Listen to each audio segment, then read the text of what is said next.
हाय friends नमस्ते welcome to my mini blog. So आज थिला पंचुकर प्रथम दिन मु सखा उठी भल भाव ठाकुर को पूजा करी नहीं थी। आ ब्रेकफास्ट मुझे एत किसी करी नथिली ए पूजा तो टाइम पड़े टिके चाहा पी देकी मु चलती मो लंच बनवाई।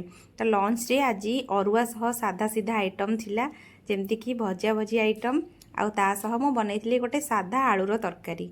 बिलीव मी गाइस एते टेस्ट थिला तरकारी डाली बदल में मुझे बनई अरुआ सह किसी भी बटा मसला मुझे यूज करनी जस्ट के कस्तूरी मेथी आउ जीरार तड़का लगे कि टमाटो आउ सब पाउडर मसला दे सीझा आलू नहीं मुझे तरकारीटा प्रस्तुत करी सांग सांग 10 मिनिट भितर करीटा मोर प्रस्तुत होता आ खाइबा को बहुत टेस्टी थिला। निहाती आपण मैंने बनातु यही बिना प्याज रसुण तरकारीटा बहुत टेस्ट लगे आ बहुत कम समय बनी। तो मो लंच थाली मु प्रिपेयर कर नहीं थी। यही सब थिला मोर आज साधा सीधा लंच।